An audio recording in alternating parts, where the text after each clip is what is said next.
Project Protection and Restoration Office. I'd like to thank you all for coming out tonight. The Corps is one of several agencies here to discuss projects that I know you will be interested in.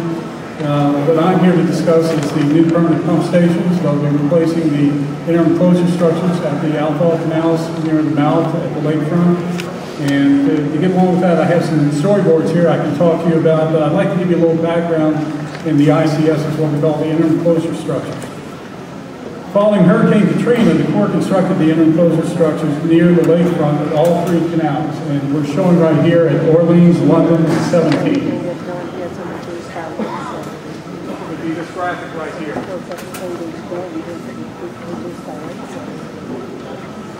They are currently providing a 100-year level of storm surge risk reduction for these closures.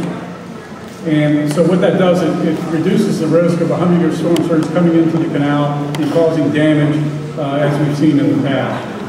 Phase 1 was constructed from January 2006. Oh, okay. 2006 to June 2006, and that was when the barrier and the first pumps were installed. After that, Phase 2 was constructed from February 2007 to August 2007, and that added additional pumping capacity. And what we were trying to do there is match the Sewage and Water Board's capacity to pump rainwater out of the city. So the barriers were there to prevent storm surge, but when the gates came down, we still had to pump rainwater out to the lake. So that's the reason for the pumps in that temporary structure. At 17th Street Canal, we've had about 9,200 CFS of pumping capacity.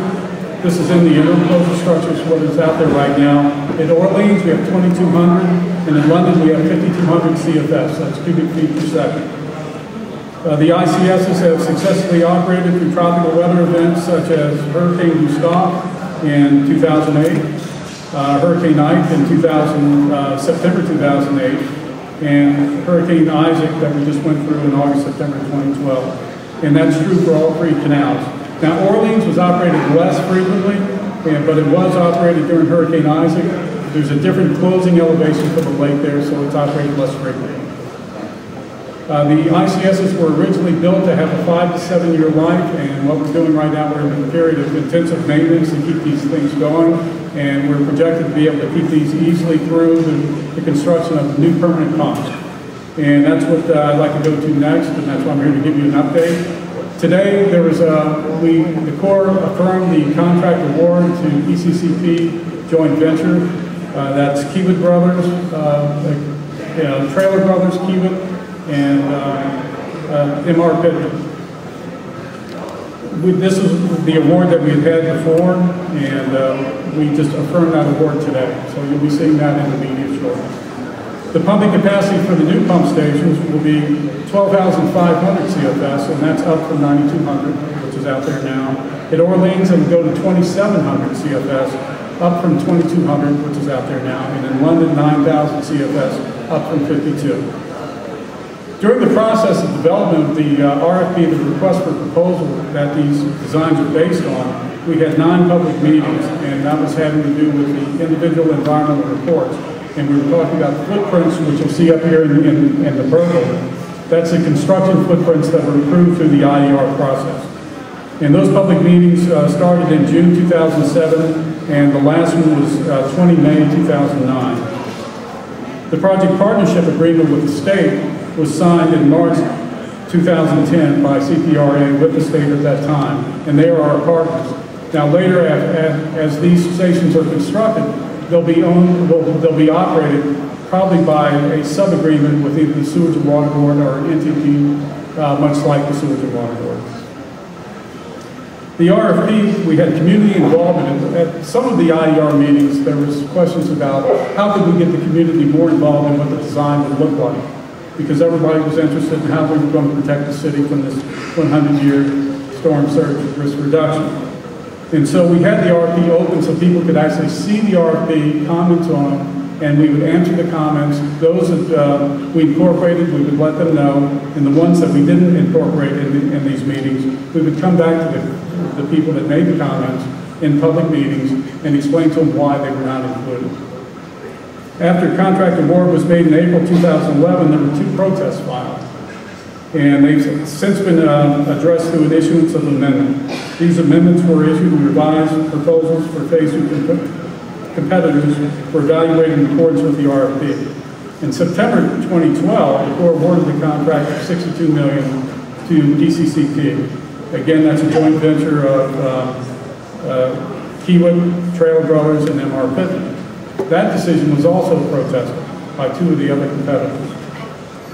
The Corps developed a voluntary corrective action to address the issues that were brought forward. As a result of the proposed course of action, the GAO dismissed those protests, but we were to take that corrective action. The factors that were involved in the evaluation were technical approach, which is pump station operation, operation and maintenance, project execution approach, aesthetics, and adaptability. Based on the course of action, the Corps has affirmed today, and this went out about just after 3 o'clock, the award to PCCP. The contract amount has been modified from $629 million to $615 million. These are approximate numbers.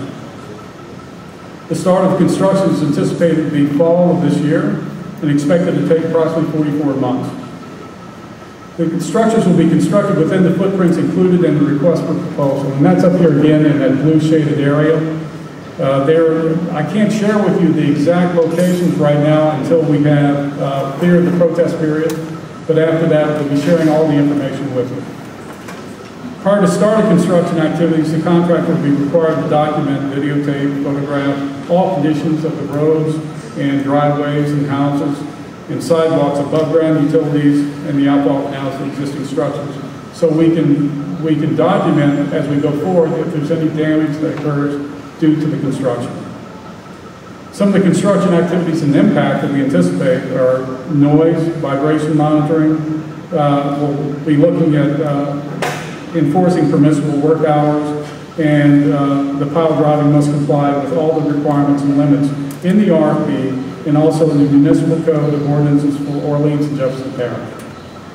Traffic control plans will be coordinated with local traffic authorities and submitted for review and approval by the Department of Transportation for those within their jurisdiction. The contractor will be required to submit a noise and vibration measurement plan so we can monitor the frequency of that noise and the volume of that noise to make sure they're in strict compliance. The Corps remains committed to minimizing impacts to the extent possible, communicating with stakeholders and the community throughout construction. We have a paragraph in the RFP that indicates that we'll be having outreach meetings throughout the construction period, updating you periodically on the progress and especially getting to you immediately should the scope or the schedule change. Until construction is complete, the interim closure structures at each outfall canal will remain in place and continue to provide the 100-year level of storm surge risk reduction. And construction activities are expected to be complete in early 2017. And with that, I'm glad to say we've got an award today, and we're going to follow through, and hopefully we'll have this constructed for you. Brett, would you like to? This is Brett Hare. He's also with the Corps of Engineers. He'd like to say a few words.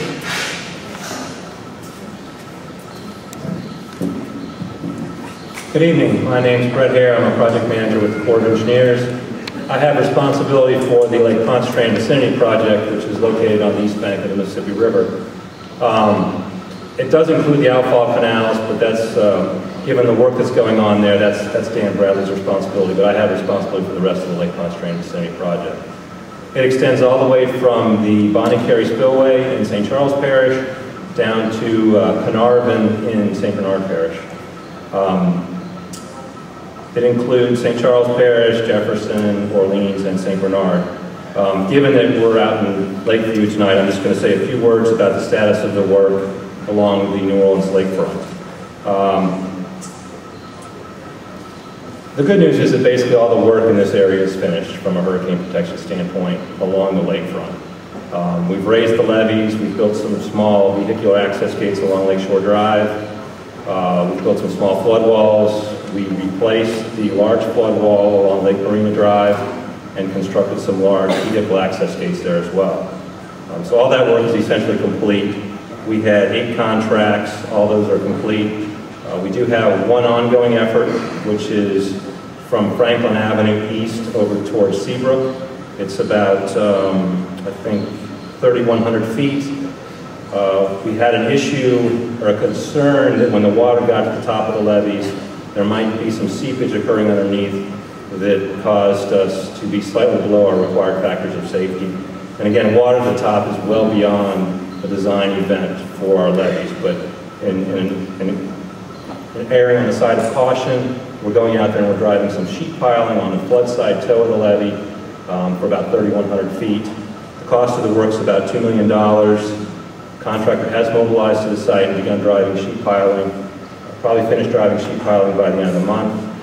And the estimated substantial completion date is in June, so it'll be finished by this hurricane season. So with that, that'll really be the end of the work along New Orleans Lakefront. The flood walls and floodgates were designed to provide protection for 50 years into the future. We looked at estimated rates of settlement and sea level rise and raised the levees so that they'll continue to provide protection for 50 years into the future. The levees, on the other hand, will continue to subside over time and will have to be raised at some point in the future.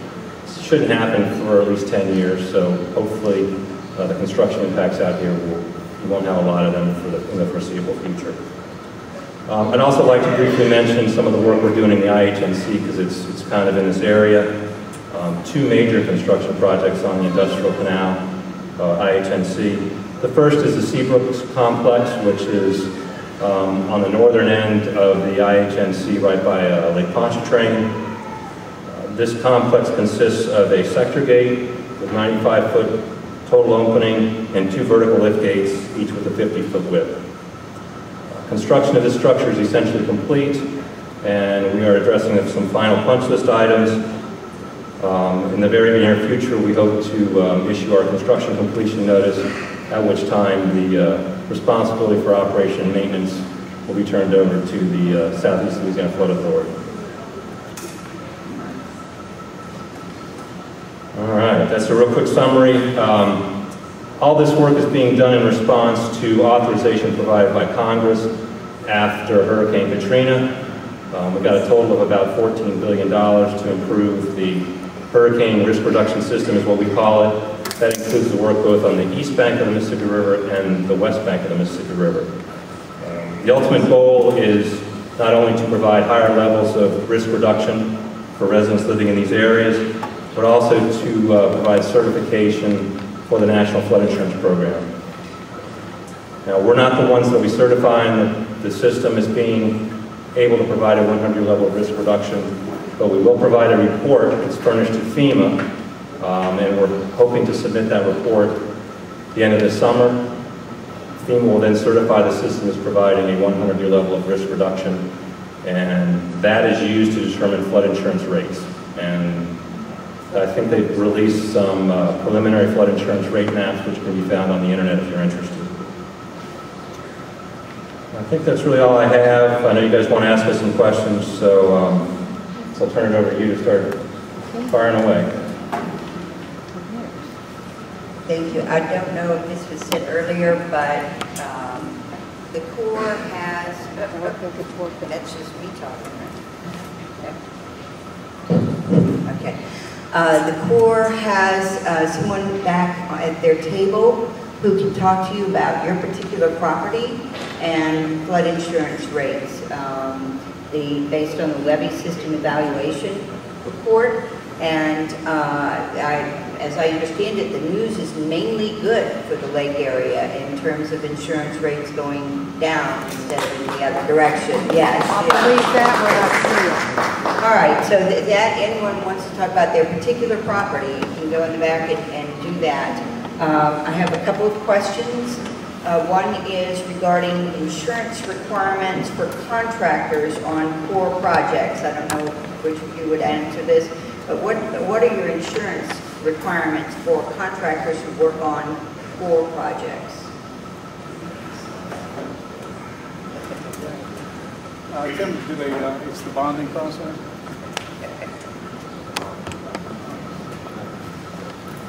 Good evening, my name is Tim Black. I'm a contracting officer with the Corps of Engineers, and I serve as the chief of contracting there. We don't really specify the insurance requirements for like workers' comp and stuff like that. What we do have is a performance bond and a payment bond. And the performance bond is to ensure that the work is completed correctly in accordance with the spec. And if they don't do that, then we can bring in another contractor with cash in the bond, bring in another contractor to finish. The payment bond is to make sure that they pay all of the local vendors and suppliers that work on that job. If a local supplier isn't paid, they simply contact the payment bond company and get paid that way. That's a claim process. So for insurance like workers' comp or something that's associated with the labor force, we allow the contractors to handle that, and the Department of Labor gets involved with that because there's wage determinations and things that require certain things if you're working on a federal job. But the Corps doesn't normally get involved with that kind of insurance. So I think that's why we're asking. Okay. What about general liability? That's also on the contractor. But you do have a federal contract in place, and if your property is damaged, you can certainly call the Corps of Engineers, and we will work with you to get that remedy. But usually through the contractor's insurance company. But we don't have, like, there's nothing in the contract that says you shall have this kind of insurance. But just about every company, has insurance. People file claims against them all the time. So right. It's never been a problem. Okay, and basically there's the performance bond. Well, the performance and the payment bond is not really associated with like a tort claim or a liability claim for something that they did to your property. It's more about just making sure the work is completed. Okay. Or a vendor is paying. So if someone is hurt by the contractor, physically hurt by the contractor, you can notify the Corps through our PAO, and we'll help you get it remedied through the company that hurt you. And I think it's important what was said earlier, that if work is going on around your home, that you should photograph and document the condition of your home very carefully before the work begins, so that you can then use that if there is any damage done to your property. And that's true whether it's street work, any kind of work that's being done around your property. You should, before that begins, completely document the condition of your property so that you will have that as evidence later on if need be. All right, a second question is, and this is obviously someone who's got an opinion already, so you're up against it here. Why can't the new pumps operate with the same efficiency as the 100-year-old wood screw pumps? And if you all, one of you would explain, I know about this from visiting with the Sewage and Water Board, about the wood screw pumps, but if you all could explain and then answer the question. Well, there's nothing at all wrong with the wood screw pumps. They're very excellent pumps. And they've been reliable for a number of years. And these pumps also will be reliable. They're highly efficient. They're vertical pump motors. They'll be able to pump 12,500 at a storm surge of 10.2 in the lake, and that's a still water level. So that's a high lake level. Less than that, they can pump more. So what we're saying is these pumps can match the very good pumps that the Sewage and Water Board has. All right, and then a question that's been put to me many times recently is the question of whether you're going to be using diesel fuel, natural gas, or some other power source, and why, and are there any options? Well, and this is on the permanent pumps, guys. Right, for the permanent pumps, the options were on-site storage of whatever fuel source that they chose. I can tell you that the offers all have chosen to use diesel fuel storage on-site with storage ability to operate these pumps continuously for 5 days. And it's correct that the contractor who is going to be awarded this work is going to be able to look at alternatives. Certainly, there's a clause in the contract that's a value engineering clause that if there's another proposal that the contractor would present to the Corps and feels it to be of value to the Corps and the community, and that we can share in that value, we can take a look at that proposal. Thank you. And I didn't have any other cards. So if you all will remain right here, because the Southeast Flood Protection Authority East I always think I'm saying something wrong because there's two easts in there. But they're going to be up next, and I know they have one comment or one point they want to make about the gates out of the Inner Harbor Navigation Canal. One thing real quick that Councilwoman Guidry was talking about.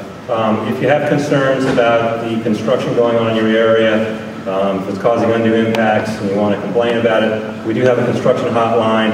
We have magnets on our table. You can pick up one of these things and stick on your refrigerator. The phone number is 1-877-427-0345. This is manned all day long, and then there's a voice messaging system at night, and we will try and get back to you within a day or two. Also, if you have concerns and think you've suffered some damage, they can provide you with a phone number to our Office of Counsel and can help you work through the claims process of filing an actual claim for damage. Okay, I do have a couple of more questions coming up, guys.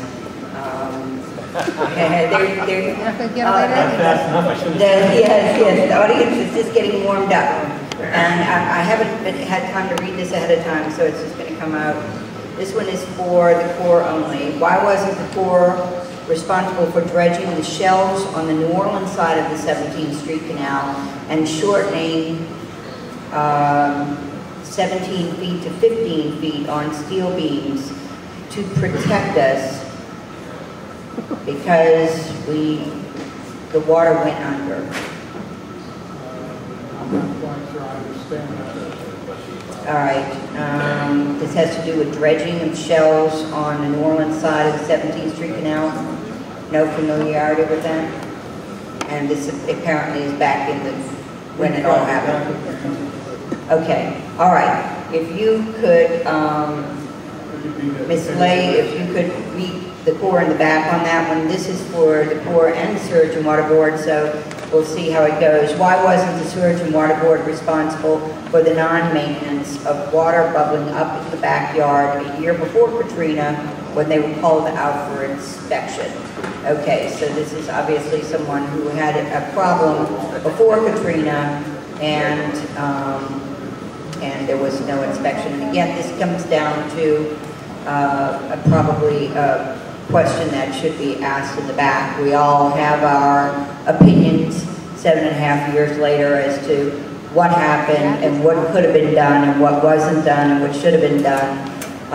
But I don't think rehashing that at this point is going to get us to what we need for our future. So if you would ask that in the back, I would appreciate it. Any other? Did you not get a card, sir? I called out all the questions. Insurance and contractors. What is your name? Yeah, see, why does the Corps require insurance on its contractors? He answered that.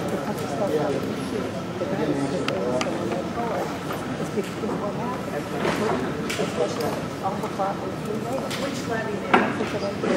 What he said, they raised the levy, and I wanted to know, what is the height of the levy? Okay, Brett, is that you? What is the height of the levy?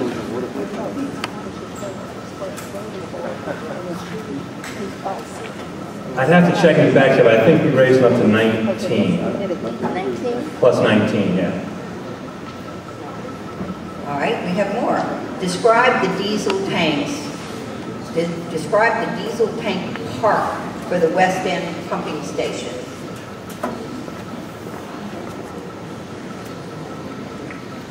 As I said earlier, all the offers had diesel as their on-site storage.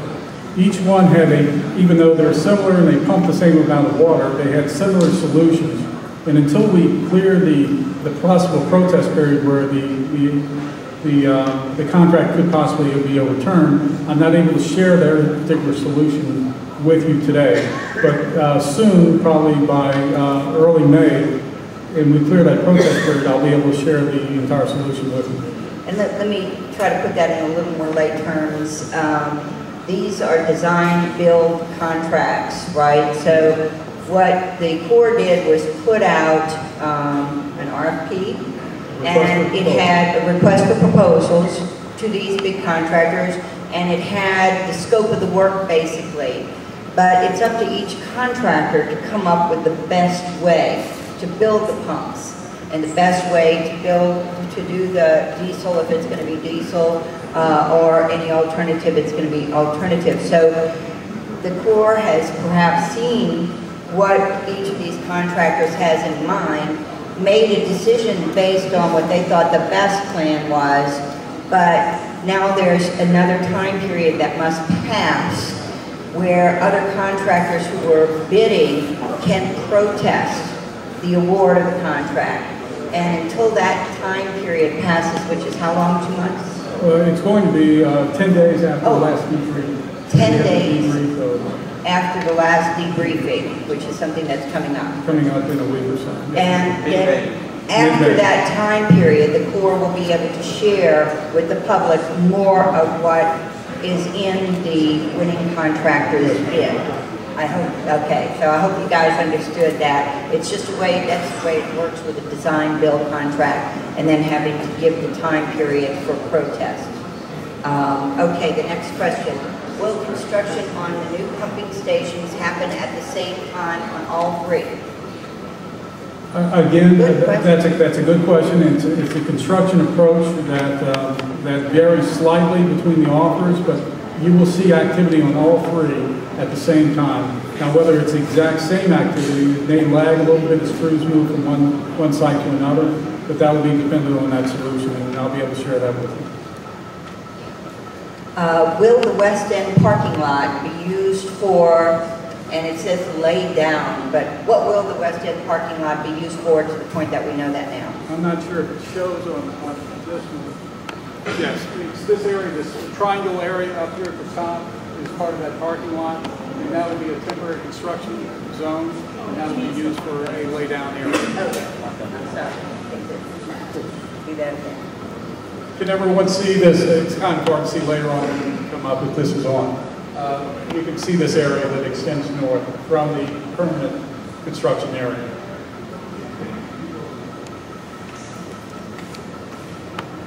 Thank you. We have a question here about the work on the lakefront seawall, but we have someone who's about to come up and talk about that. So I'll save that one. And this, again, is a little different note, but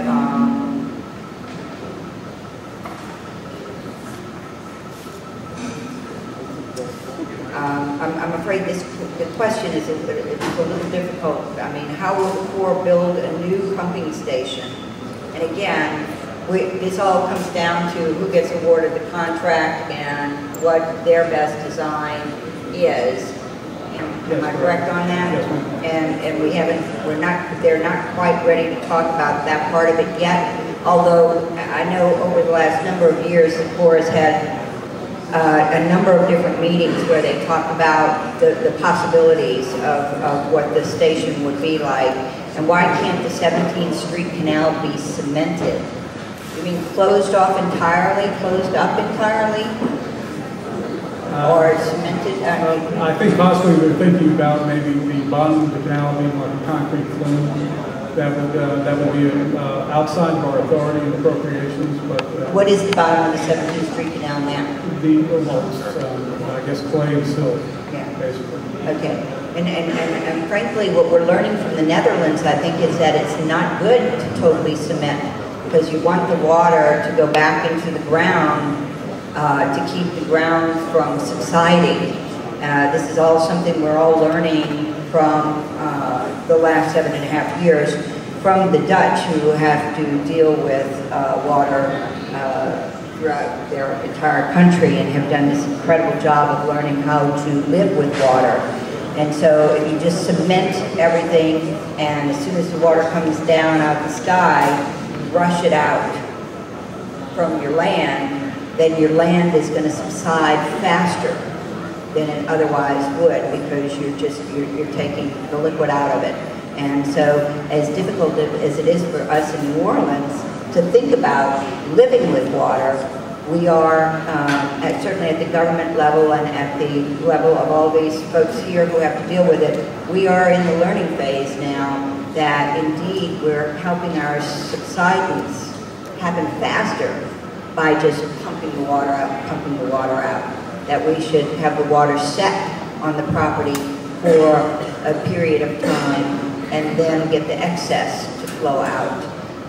So cementing isn't the best idea anymore. All right, that's all our questions. Thank you all very much, and I'll ask the Southeast.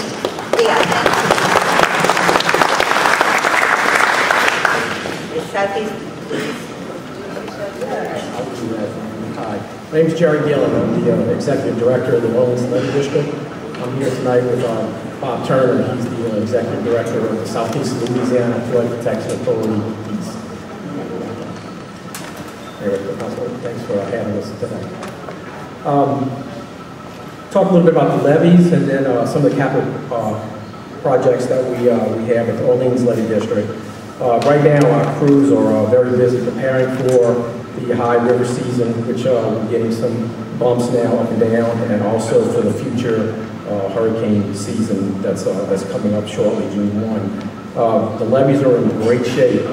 Right now, our crews are cutting about 80 miles of the 105 miles that are in Orleans Parish. There's 25 miles of the levee are still under Corps control.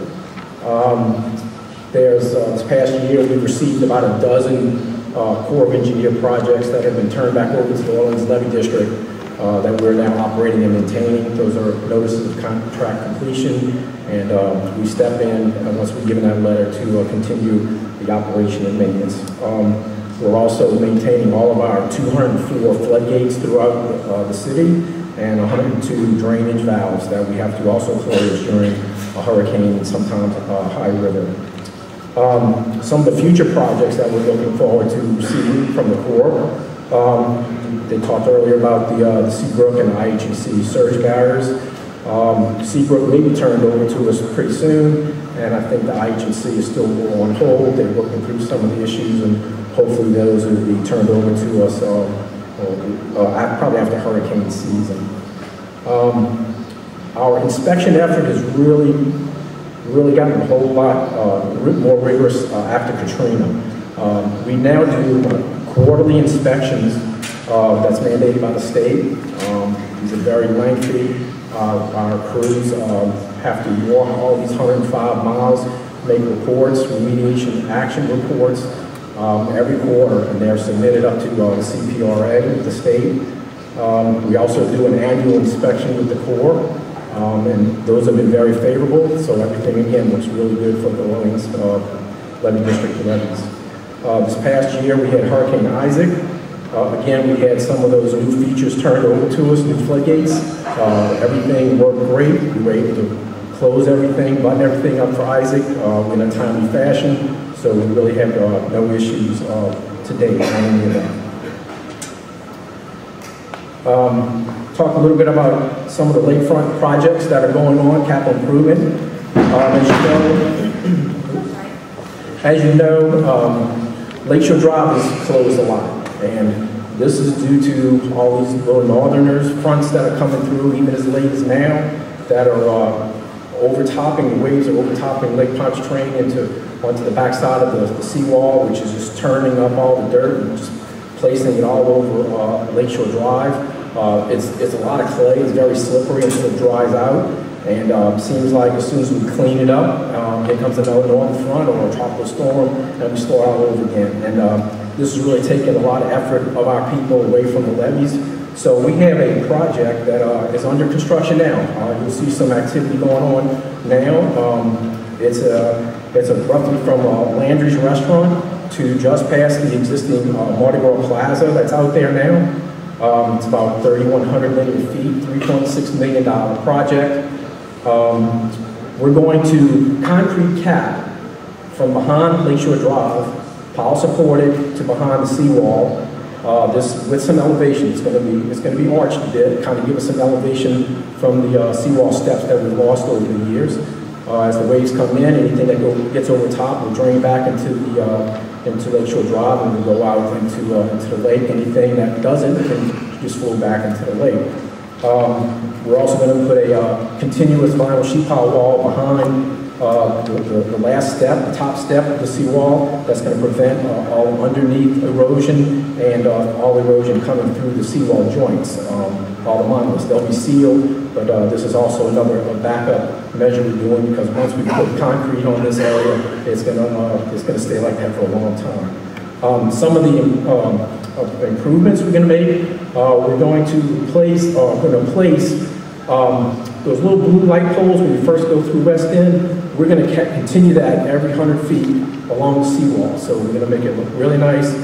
New park benches, trash cans. We're going to have two areas that are going to receive in the high density areas, like right across from Shelter 1. We're going to stamp pave it, concrete pave it, handicap accessible, just like what you see down at the Mardi Gras Farm. Our second phase, we're going to move to the other area that's given us a lot of problems, and that is from Franklin Avenue, just past Shelter 4. That's roughly another 3,100 linear feet. We're going to start construction probably in about October.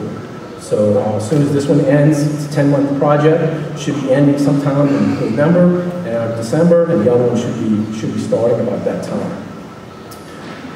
Another project that we have that's going on that we're excited about here at the Levee District is we're trying to improve the quality of the marine life in Bayou St. John. We just finished a water quality study, and they had some recommendations in it. We were able to get a couple of grants, and right now you see that activity along Robbie Lee. We're removing the old waterfall structure, and basically we're going to leave the flume, and we're just trying to get the water to move, a higher, deeper water column to move through that area unimpeded, so that when these organisms come out of the Lake Pontchartrain, that they can always flow and get all the way into Bayou St. John. We have a lot of monitoring stations out there. We've set a baseline, and these improvements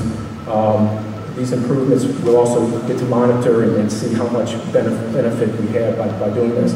The second phase of that, which is starting also, is we're going to dredge the channel under the Lakeshore Drive, the overpass over by Bayou St. John. So with those two improvements, there should be a real good benefit to the marine life moving through from Lake Pontchartrain into Bayou St. John. I think that's all I have.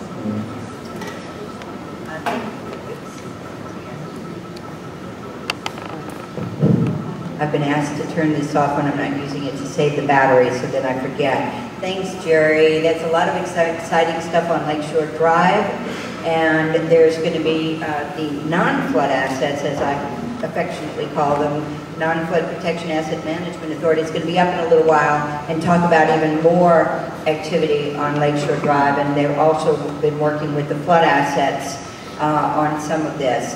So that should have answered the question of the person who said describe the work on the lakefront seawall. Very exciting that, you know, there will come a time in the near future when they won't be closing down Lakeshore every time there's you know, rain or something, that wind that pulls all that silt into the street. That's going to be fixed and fixed for good. So let's see, what about standing water between Lakeshore Drive and the levee? That's what we're talking about, right? That's correct. Also under this project, we'll be improving the drainage too.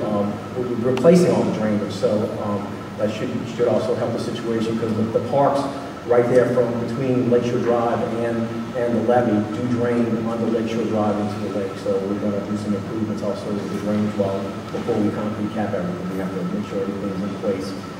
And is that going to fix all the areas where the earth has pulled away from the seawall? Right, that's continuing maintenance that we do, and after we finish these two big reaches where we actually concrete from the whole width of that area, because they're shorter widths. When we get to the wire areas where we just have the erosion like within 10 feet, we'll just make 10 or 12 foot wide sidewalks that continue this in all directions, and hopefully complete the entire front with that, with the lights and everything. Very good, very good. And the waterfall dam that Jerry was talking about, I know you all know that waterfall dam out by Robert E. Lee and Beauregard. There's on the other side. Yeah. And that's something I know that a lot of people worked on getting that waterfall down, dam down for many, many years, because I know just about 2008, a lot of neighborhood presidents, schools, etc., got together and formed a group that the Bayou St. John Conservation Alliance, and we really pushed for that and for the monitoring. And so it's very exciting to see that all come to fruition. And what we're going to have is more wildlife, more aquatic life in the bayou. So there'll be more opportunities for fishing and all in the future with that dam down. So we're real excited about that. Thank you, Jerry. Appreciate it. All right.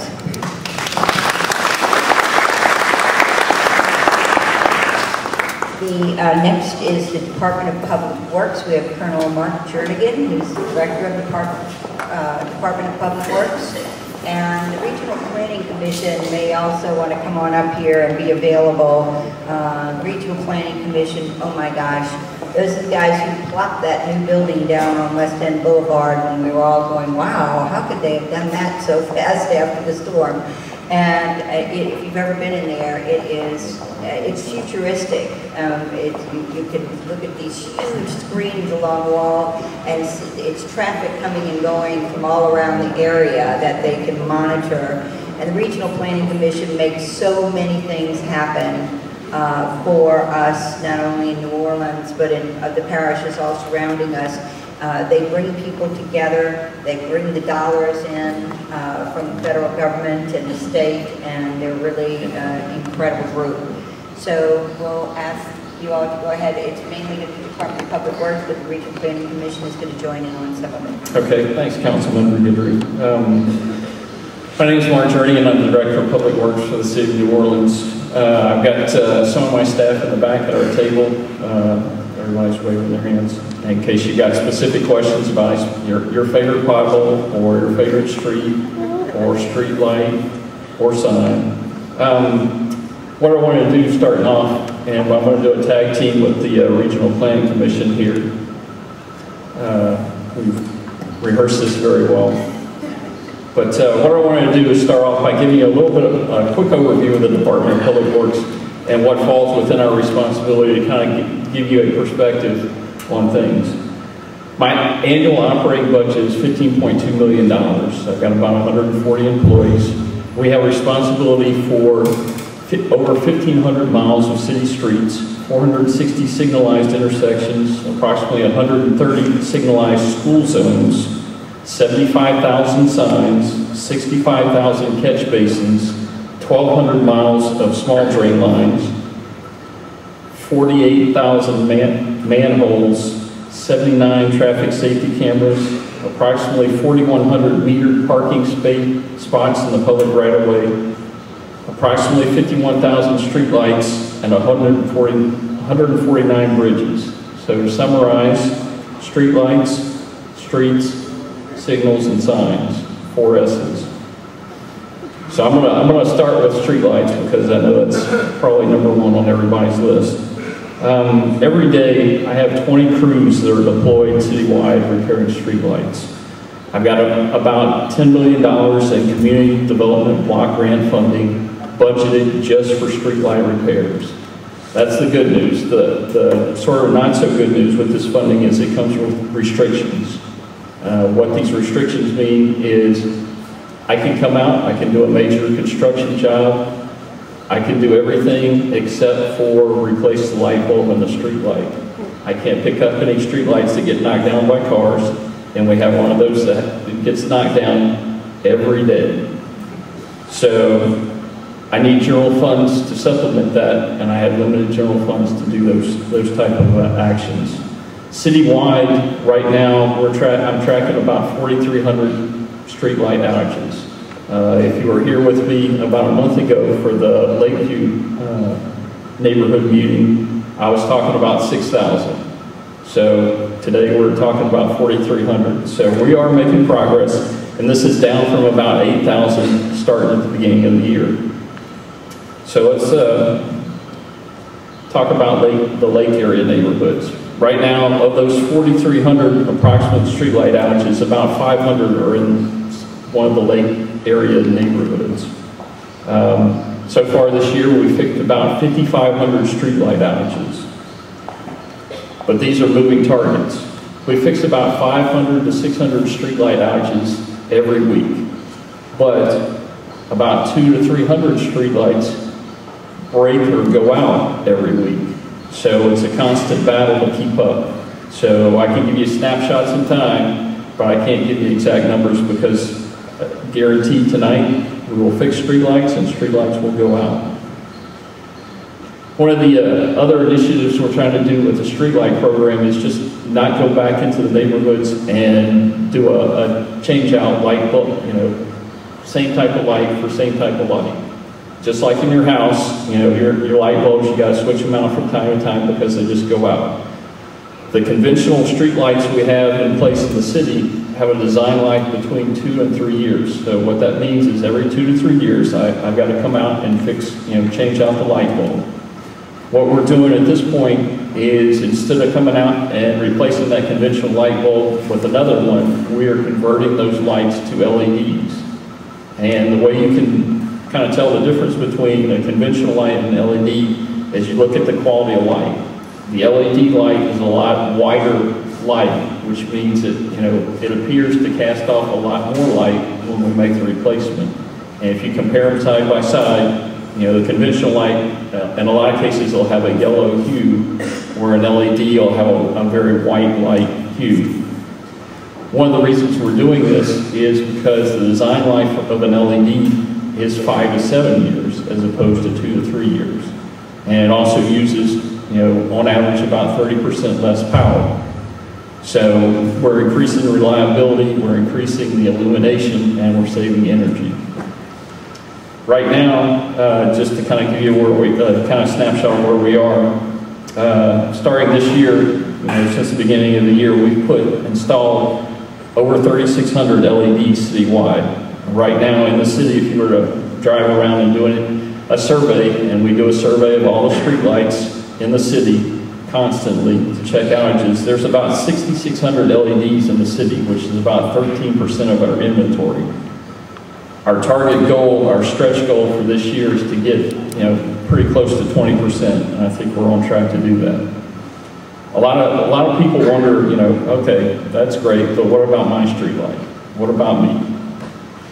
I call in the 311, what's the process? Well, the process kind of works like this. You call in the 311. The 311 operator is going to take as much information as they possibly can from you, so we get an accurate location, address of where the street light is, if it's got a pole number on the street light, so that we can efficiently direct our repair crews to that exact location. A lot of times our repair crews come out in daylight to fix the streetlight outages because it's safer for them to work in the daylight and see everything they need to touch. And they are dealing with electricity, so it's a safety issue for us. So the better you can help us locate the streetlight, the more efficiently we can send out the repair crew. What happens when you call in the 311, as soon as the operator takes your call, establishes the case, that is automatically passed to the streetlight contractor and put in the queue. I've got to send out a crew to make an assessment of the streetlight outage to figure out exactly what's wrong with it. If it's something basic like changing the light bulb or some minor rewiring, they'll come out, make an assessment, and if they got the part in the truck, they'll fix it on the spot. If not, they'll come back within a couple of days and make the repair. If it's something more serious, such as we've got to come back and rebuild the circuitry or feed point, that's going to take some time. That's what we call a major repair job. They've got to come out and do an estimate, define exactly what we got to do to fix it, come up with a cost. It goes through a review process and then gets put in the queue. We've been averaging for major repairs about 30 days once we start the repair to complete the repair. And that's, underground boring, that's trenching, that's rebuilding feed points, all that we need to do to make the repair. The timeline from when you report the 311 till when it gets fixed really varies based on the type of repair that's required. What I would say overall is we've still got some work to do. We need to get, I know we need to get more responsive, and we are working on it. Every day I think we're making progress. You can see that just looking at the numbers and driving around, looking at the neighborhoods. So that's streetlights, streets. Next thing, two parts. There's a capital improvement program part of this and a maintenance part of this. And for the capital improvement project part of this, what I can tell you, giving you kind of an overview for the Public Works Department, we've got 207 active projects right now that I'm tracking in various stages, either planning, design, construction, or closeout. That represents about a $500 million capital improvement program. This includes bond-funded projects such as Fleur de Lis, CDBG-funded projects like the Harrison Avenue streetscape out front, DOTD and FHWA-funded projects, the Path to Progress projects such as the one going on City Park Avenue and Esplanade, and FEMA-funded projects. The Recovery Roads program, 6700 block of Vicksburg is a good example of one of those projects. Based on my current schedule, we've got 68 projects that are scheduled to be complete this year. I also have 100 projects on the books that are scheduled to enter construction this year. And that's a good news, bad news story is. The good news is that's a lot of projects and a lot of work. The bad news is that's a lot of projects and a lot of work, and it's going to touch every single neighborhood in the city. So I would ask for your indulgence and patience while we get this work done. There are going to be some traffic, minor inconveniences. I mean, some of you probably experienced them tonight with Harrison Avenue. So with that said, what I'm going to do is I'm going to tag to the Regional Planning Commission for a minute.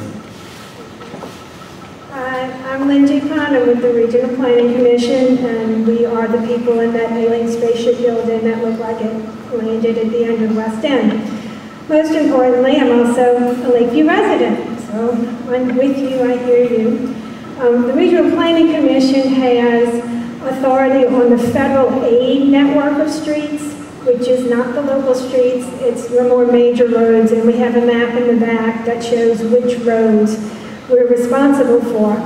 But more than that, we're responsible for roads in 7, soon to be 8 parishes. So every month we work with federal highway money, that's the money that comes from the gasoline tax, that comes down not just to the state, but to the regional metropolitan area. And we look at prioritizations across 7 parishes with all parish presidents and mayors. Every month we look at what's going on, whose priorities, and we use empirical data to look at what the priorities really should be. We've had a lot of success since Katrina, pulling a large extent of that money into the New Orleans and St. Bernard, the most flooded areas. There have been some special programs out there. Most of our projects require 20% city match wherever you are. So that's what Mark was referring to, is when I have a Pathways to Progress project, he's still got to come up with design money and probably a 20% match. So we have to work hand in hand on what projects are going when. So I have a short list of projects that are in construction. We have a map showing you all the ones that we've done since Katrina. I know one of the ones that have been the most interest in this room is Canal Boulevard. And that's the piece from Robert E. Lee to Amethyst. So the news on that one is it has a construction date of about 2014. And we're not going to talk about why that piece was delayed. It just had a lot of issues, but it's on the books and it's being left to construction. City Park Avenue from Canal Boulevard to Orleans. That's an overlay job, and that construction date is somewhere around the September of 2013. Fillmore, West End to Canal Boulevard. If you were out there today, you saw the utility trucks out there. So that one was delayed slightly. That's another Pathways to Project. And the reason those came up, those are Katrina-funded projects. Okay, that's recovery money. That one was delayed slightly, but that one should be starting around September 13th with the utility work starting now. Whenever we can, and Mark work very closely with Sewage and Water Board, but their funding is different. It doesn't always coincide, and No one's more frustrated than we are to pave a road and have surgery or tear it up. They're frustrated with it too, but it's always about timing of funds. If I have to let money go back to some other place in the state, I'm going to pave that road. I'm not going to let it go back anyplace else. And if we have to do utility work later, we just will. So timing doesn't always work out perfectly. If we can delay something slightly, we will, to make sure the utility work can be done first. The other piece of Fillmore, Marconi to Wisner, should start just about the same time in September.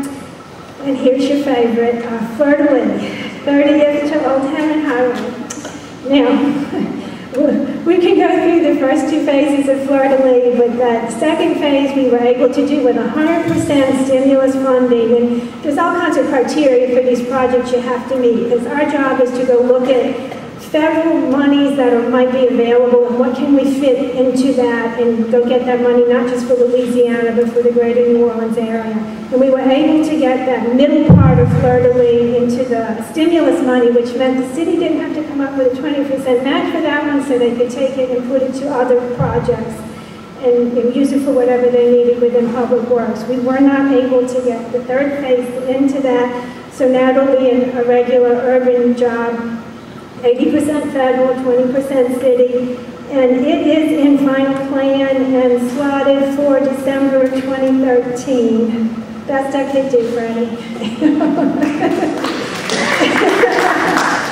know I tried. The other one was some jobs you might be familiar with, right just outside of the lake area, the Magnolia Bridge rehabilitation. That's a transportation enhancement project, and right now that one's in city-state agreement. It's got a lot of work to go to final design and then an actual rehabilitation, but that really affects the bike and pedestrian connections. And then Marconi Drive, Robert E. Lee to Harrison Avenue, that's a new off-street bike trail. That's not just the shared lane. We're doing it like Wisner, where we did the separated trail, and then you have the shared lane. And the last project is Wisner Bridge, which is a total reconstruct, and you'll have a bike pedestrian shared trail across that new bridge. Now, those things don't happen tomorrow. I hope before my career ends. I'll see. I mean, I'm used to waiting 10 years now for projects, but once you get them in the program, some things go faster than others. A lot has to do with funding pots and things that are really boring, but really important to us and how we connect all these different projects. If you have other questions for us, we're in the back. I think we've done a lot in the lake area, as much as we possibly could justify. And that's all I have to say.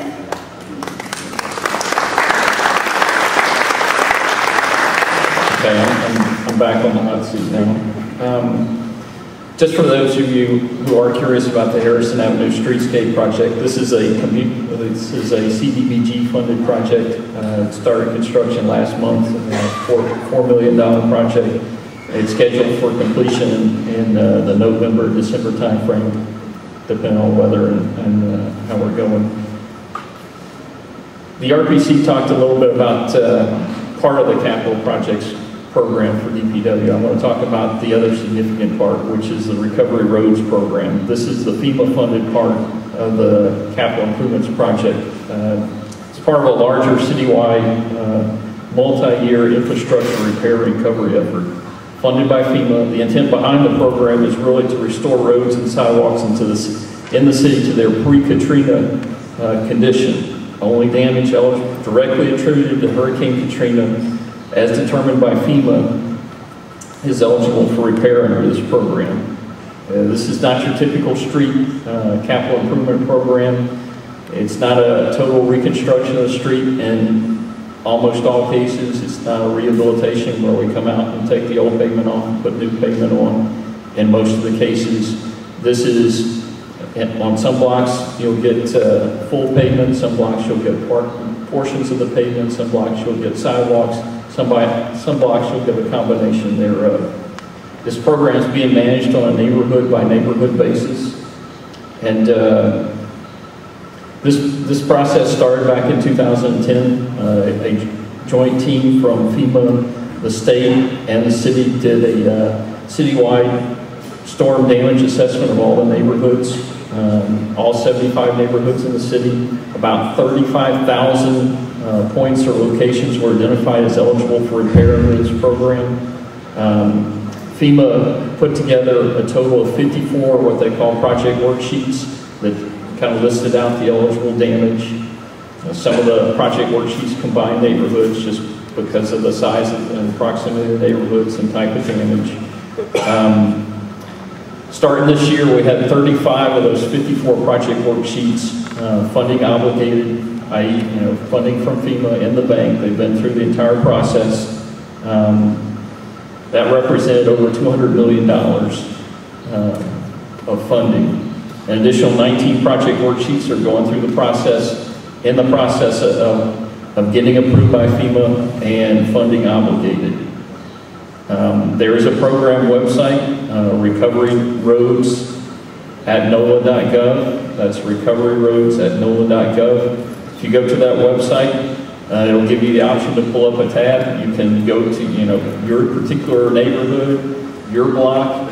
It'll list out how much pavement is eligible for repair on the street, how much of the sidewalk is eligible for repair. If you're a picture person like me, there's another tab on the website. You can go, you can pull up a map of your entire neighborhood, and it'll, you'll see lines on the streets with eligible damage, pavement damage. Could you repeat that website? It's Recovery Roads at NOLA.gov. My objective is the 35 project worksheets that have funding obligated, to get those all through the entire process into construction by the end of the year. The good news is, if you look at the neighborhoods in the lake area, I'm talking City Park, Lakeview, Lakeshore, Lake Vista, Lake Terrace and Lake Oaks, Lakewood, Navarre, and West End, I have obligated PWs for all neighborhoods. The process sort of goes like this, 6-step process. We designate a designer for each neighborhood. There's a scoping and survey process, and you may have seen this, crews coming out and painting pink markings on the pavement to identify, designate eligible damage. We go through a scoping process with FEMA to determine project scope, then we go into design, then bid and award, and into construction.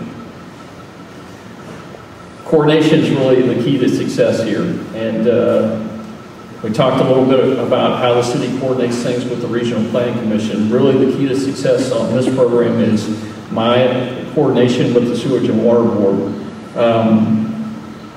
because they also have work funded by FEMA.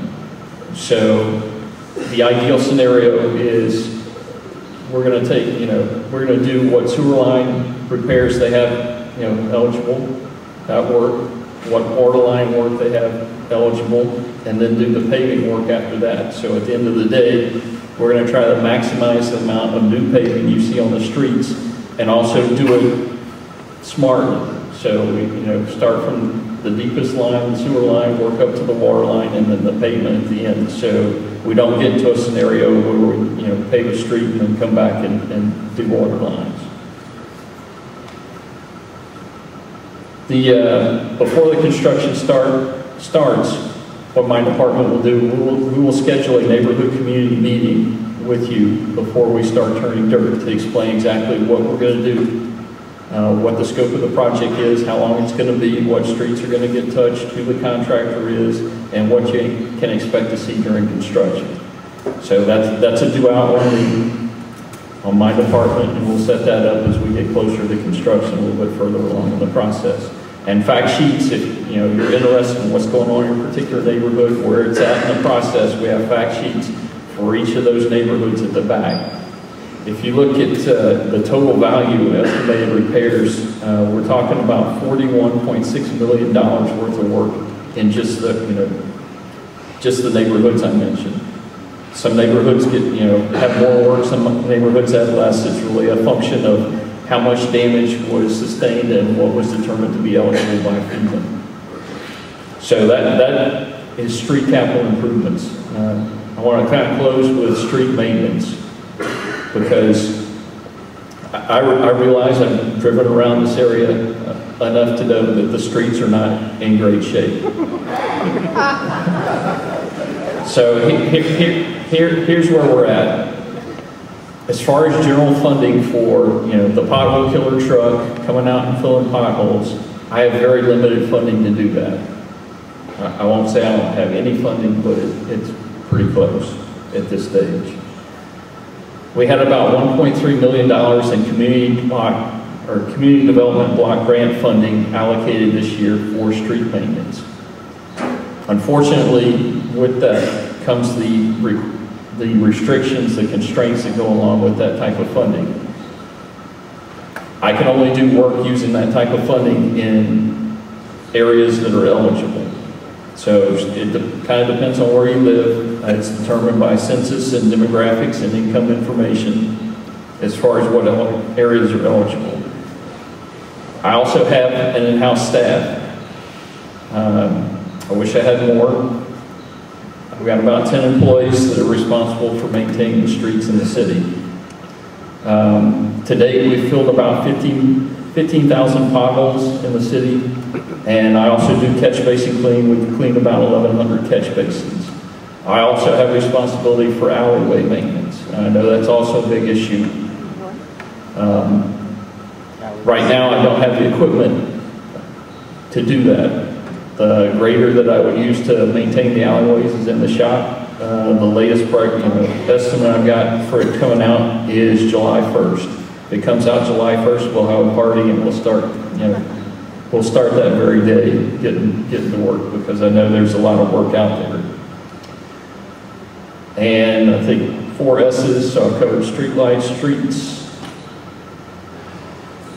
street maintenance, signs. I have a sign shop. I have 3 employees that post signs. I know we have a number of street signs out missing, some before, day to the storm, some before the storm. This year we've installed about 5,000 signs to date. Most of those were temporary, based on special events. Those were, the no parking during this time that you see come up from time to time. See a lot of those for the Jazz Fest. But we are out replacing signs as well. And we're going to try to make a push later this year to get more signs out to replace those that are missing. To kind of close and wrap up, because my time is almost up, and I know there's probably maybe one question out there for me, is what I would say is please be patient. We've got a lot of work coming. If I were to put up a map of everything that we're going to do, every street we're going to touch as part of the Recovery Roads program, the entire city would be marked up. With that comes minor inconveniences, detours, so please be patient. We are going to get there. We are going every day we're making progress, and every day things are getting better. Use 311. Call in, use 311. That's how we track things. That's how we manage our workload for not only street lights, but street signs, traffic signals, catch basin cleaning, abandoned car removal. That's how we track things. That's how if you go to the monthly quality stat meetings, that's how we manage my workload. So with that said, that's all I've got. I think we might have one question. We have a few questions, some of which you or Lynn have answered. The first one that came up was when is Florida League, the end of the Florida League work going to get started? And Lynn, I think you said that we're looking at letting that out in December of 2013. December 2013. Right now we're looking at about an 8 to 12 month construction duration. All right. And so I tell these guys, don't give me these dates and send me off to the neighborhood meetings, and then, and invariably that, of course, happens. So I'm going to say December 13 is where we're looking right now. But the fact of the matter is there funding in place? Yes. Is the funding in place? So this is not a pipe dream. We're going to get Florida League finished. The funding is in place right now. We're in final design, and It's 6.71 million, and 80% of that's federal, and that's in place. And we still the recent bond sale, we're funding. Okay, so that's a bond sale that we've now done for the city's part of it? The most recent bond sale, there was funding Very allocated program based on that bond sale. Very good, very good. Okay, I know that satisfies a lot of people in here. This is someone who lives on Bel Air Drive, and they said, when there is repair work done, will there be additional drainage sites added? They're at Bel Air, corner of Hay, and there's no drainage anywhere near their location. I'm familiar with that location. I'll be happy to discuss it in more detail after this back at the table. Okay. Okay, all right, he's made a commitment. You've got a date. You've got a date. All right, thank you. This next one is, I'm not sure the first part of it is possible to pick up gravel to fill potholes and alleys. Basically, we're talking desperate here to fill potholes and alleys and what can be done. And you just said the grader's out of commission. Prognosis is that it won't recover until July 1, right? Right. So that's it on the alleyways. I don't know about the question of picking up gravel, but... Well, I was thinking about, is there a place where we can kind of pick up gravel and bring it back to the And do it ourselves. I don't have gravel in the yard. What I have is cold mill asphalt. I'm not sure. The question becomes a mechanism for delivery, and I'd have to talk to the law department and see what we can work out as far as cost. Oh, if you're going to go to our legal department, I know what the answer is going to be. Potential liability, don't do it, right? Well, I think there's something about I can't give any city property away. I know it's very frustrating, folks, but the budget dollars are just really, really stretched. And this is when it shows up. But I do hope that you are also hearing that that we've gotten FEMA back in to reassess the entire city neighborhood by neighborhood. There is literally tens of millions of dollars that are obligated for the lake area neighborhoods now. So that's going to happen. And you can go online and see all the streets that are going to be fixed. One exciting part of that is that the project is going to happen such that while they're pulling up, you know, if there's a big leak in the street, if they pull it up and they find that there's more damage, then there's a possibility that FEMA will cover that damage as well, so that everything can get done at once and get done correctly. So FEMA's been a really great partner in this. And all the other streets that Lynn has talked about too, we're going to have an absolutely new Wisner Bridge in the future, and it's going to have bike lanes on either side of it.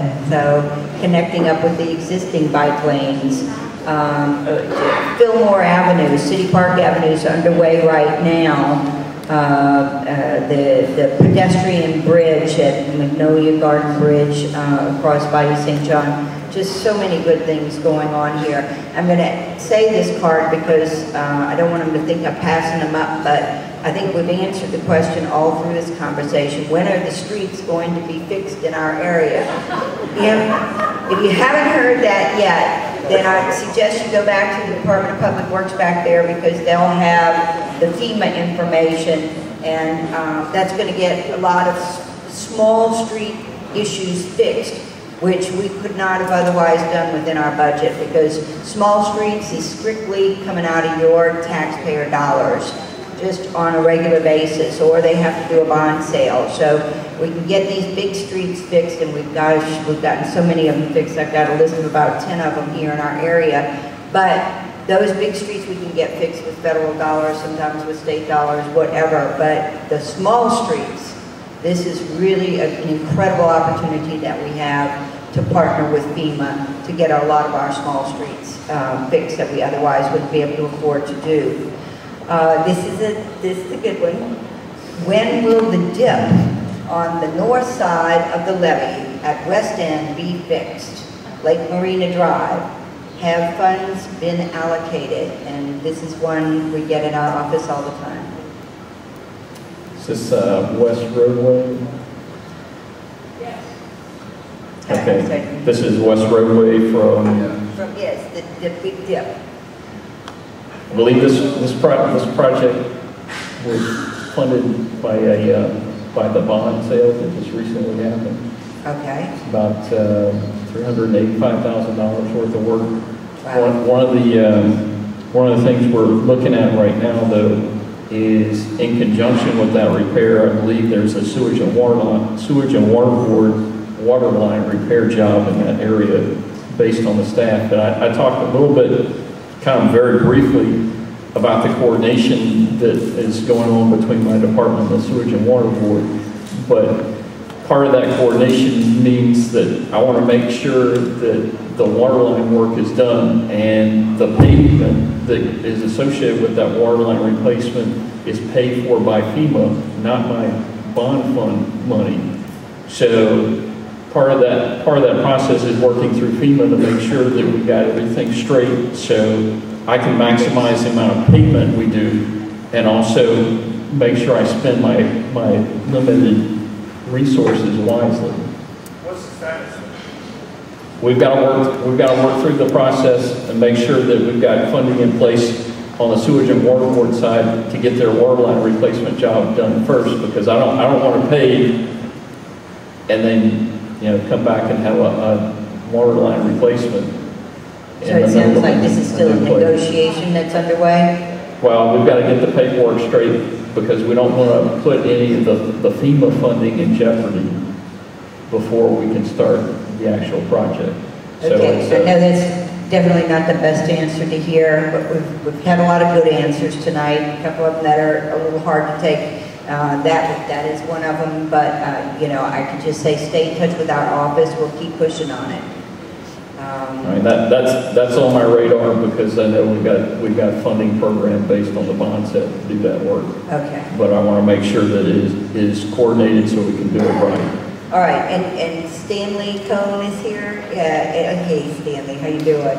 And he wants to know when the Lake Vista Lakeshore FEMA work is going to get done. I know all that information is back in the back, and I don't want to go over a couple of neighborhoods and skip all the other neighborhoods. So I'll say that all that information is back in the back. They have information sheets and folks back there that will tell you about individual neighborhoods and the FEMA work, the street work that's going to be done.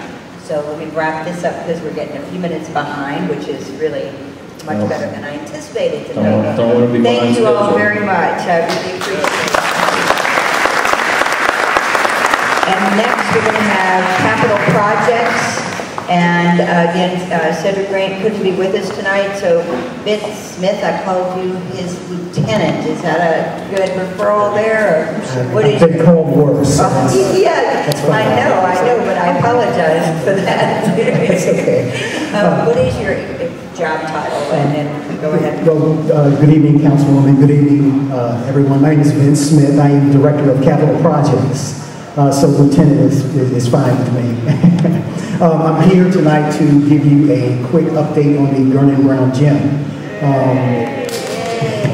I'll call it a restoration project. Good news, we're approaching the end of the design phase. We are expecting to get final construction documents in the end of the month. So the project will be moving into the procurement phase. Typically, the city has a 3-month procurement process. Just to step back and just give you a brief overview of the scope of work for the project. Once again, it's a restoration project. The exterior will be totally restored, will be repainted, painted, patched, repaired as necessary on the exterior, and repainted. We're putting in a new roof. We're new asphalt, the parking lot with handicap spaces, new lighting, total renovation of the exterior.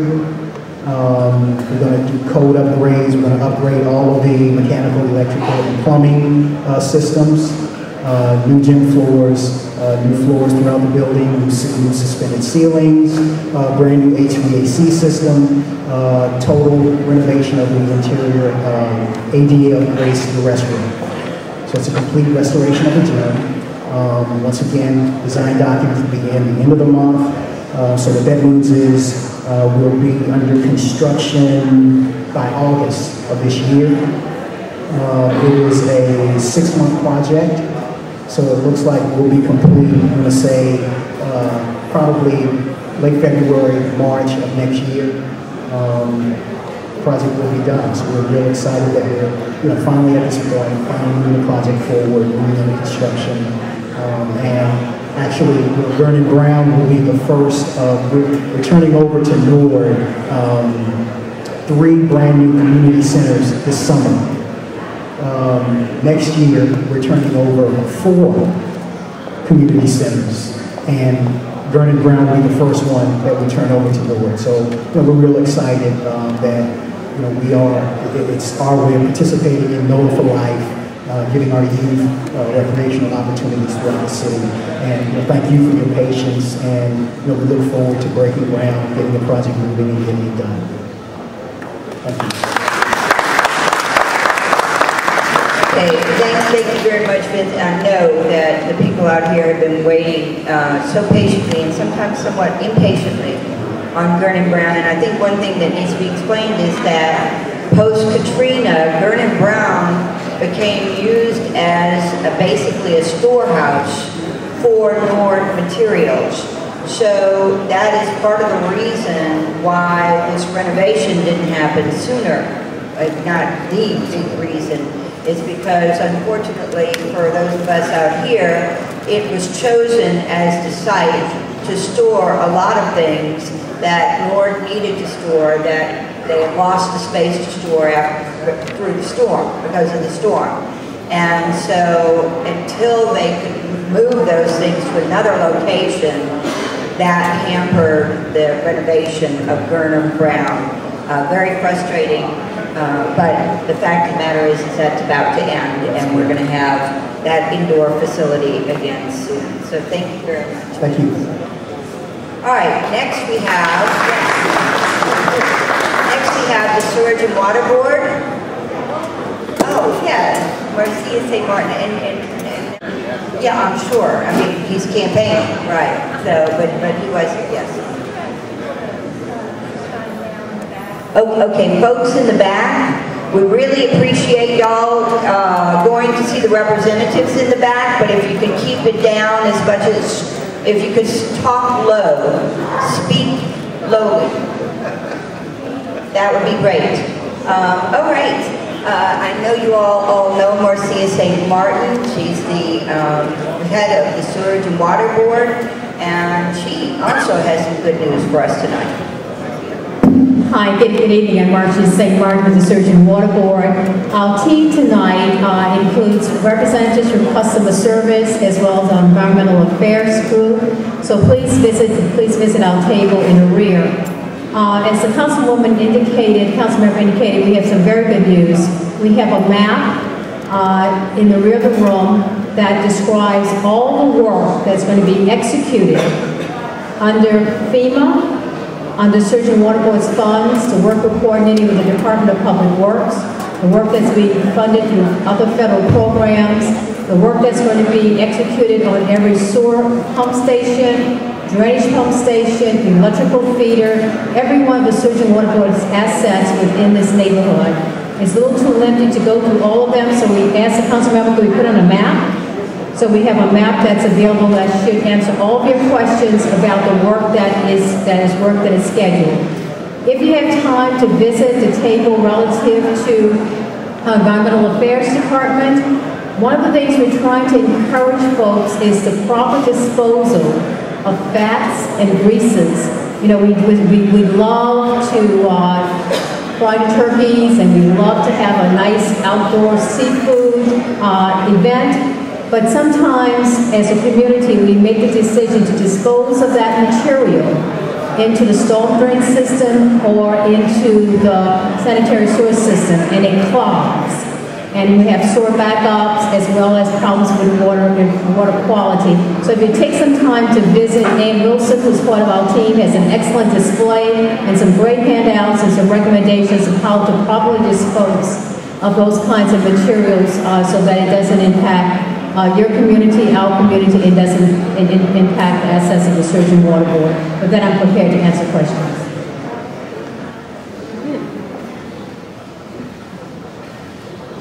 This is easy tonight, then. I don't have any cards up here for the Sturgeon Water Board, so no, I do not. Okay, well, thank you. So please visit the table. Please do visit the table. You wouldn't believe when they came to meet with me last week or whatever, I met with all these groups before tonight to prepare for tonight, and they rolled out that map that showed all the work that's going to be done in the lake area under this FEMA program. It was just too exciting for words. I said, you know, I need to bring that map to every neighborhood meeting out in the lake area. So please have a look at it, and you'll see lots of work. And not only that, again, FEMA is leaving this somewhat open that if they go down to fix a leak and there winds up being 3 or more leaks on the block that are being caused by a pipe, they can replace the whole thing, not just what shows on there. So there's more possibilities even than what shows, and you'd really be surprised at all that shows there. Next we have the Non-Flood Protection Asset Management Authority, and we have Louis Capo who's going to come and talk about that. We call this the non-flood assets. If you recall, sometime after the storm, the idea was to break up the Orleans Levee District into the flood assets and the non-flood assets. And we already heard from the flood assets, that's the Southeast Flood Protection Authorities East, and they take care of the assets that used to belong to the levee board that have to do with flood protection. And this organization takes care of the other assets that used to belong to the levee board that are non-flood assets, such as marinas and the lakefront airport and the like. Okay, great. Well, thank you. As Councilmember Guidry said, my name is Louis Kaplan. I'm the Executive Director for the Non-Flood Protection Asset Management Authority. First, I'd like to thank Councilmember Guidry for inviting us to participate in tonight's town hall meeting. Also, I want to thank the residents for attending tonight. I think it's important to come out and hear what these entities have to say. Also, I'd like to recognize, I know we do have some of our board members here tonight, the chairman of our authority, Mr. Robert Lupo, he's here in attendance. Also, I did see Mr. Colton Dufreshow. He is another member on our board. He was here earlier. He has left. What I'm trying to do tonight is very briefly explain how the Orleans Levee District acquired the assets, the creation of the Non-Flood Protection Asset Management Authority, the board composition, what functions, obligations, and responsibilities the management authority is charged with. And finally, I'll describe several of the major projects that have been completed and the projects that are ongoing. Many want to know how we're related to the Orleans Levee District, and I'm going to try to get into that a little bit. Like I said, I'm going to briefly explain these points. Many of these points we can spend hours and probably on something maybe a day or two. In the 1920s and 30s, the Lake Pontchartrain shoreline began where Robert E. Lee Boulevard is today. The legislature back then granted the Orleans Levee District the right to reclaim land from Lake Pontchartrain and develop the Shushan Airport, which today is known as the New Orleans Lakefront Airport, and develop the lakefront and the home sites of the 4 major subdivisions out here in the lakefront. That's a very brief overview of how these Orleans Levee District started to acquire these assets. Act 93 of 1890 created the Orleans Levee District and the Board of Commissioners of the Orleans Levee District. So it began way back in, like I said, the early 90s, and it extended and lasted all the way to January 1st, 2007. And the main purpose behind the acquisition of these assets for the Orleans Levee District was Act 292 of 1926. And that was to provide a funding source for hurricane and flood protection. So those assets the Orleans Levee District had, those assets generated revenue that went back into flood protection. Also, they had manpower that was used to support any flood operations. Now, the creation of the non-flood authority. Pre-Katrina, the assets and functions of the Orleans Levee District were managed by the Board of Commissioners of the Orleans Levee District. Post-Katrina, the Louisiana legislature, subsequently passed by the voters, passed Act 1 of the first extraordinary session of 2006. Act 1 abolished the Board of Commissioners of the Orleans Levee District, and the board was replaced by the Southeast Louisiana Flood Protection Authority East. The Orleans Levee District was not abolished, only the 8-member board was abolished.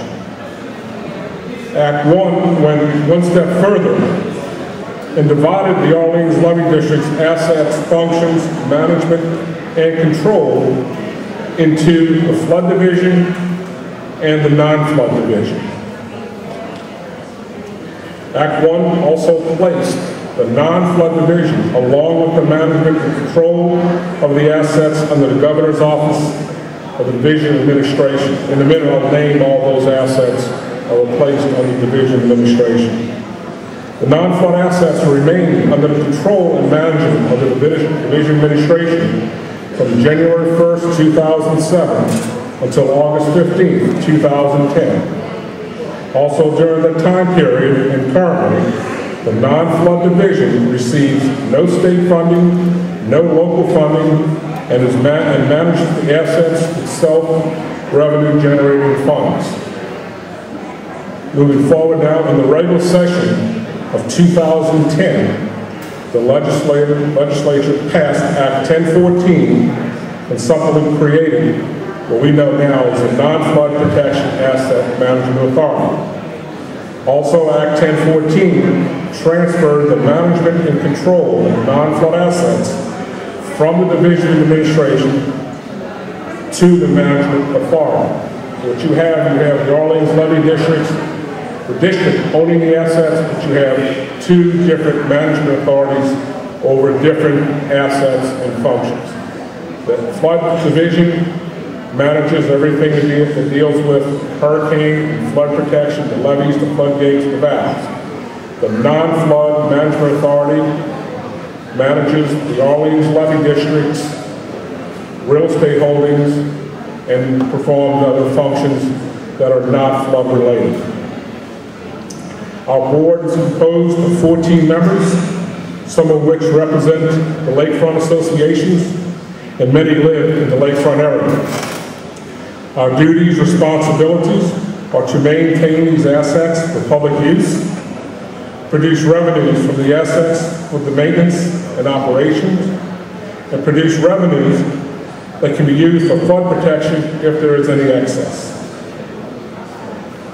We'll go into a little bit of properties now of what we have. The management authority is charged with the responsibility and obligation to maintain 500 acres of parks and open space.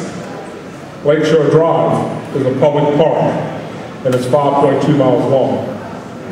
Maintenance and operational costs, including grass cutting, the functions that we must maintain is the operational costs of grass cutting, trash pickup, drain cleaning, and utilities. We also maintain 3 shelter houses and 15 smaller open pavilions on Lakeshore Drive. We also maintain a public boat launch and the Frank Davis fishing pier. Again, currently, the management authority receives no state or local funding in the operations and maintenance of Lakeshore Drive, the boat launch, or the fishing pier. Our other properties include a 350 boat slips in the Orleans Marina and the adjacent boathouses, Damage from Katrina was approximately $1 million in the Orleans Marina, but that was repaired quickly, and we're currently at capacity. The New Basin Canal properties, they extend from the New Basin Canal Lighthouse, and on the east and west side of the New Basin Canal, it extends all the way up to the southern yacht club.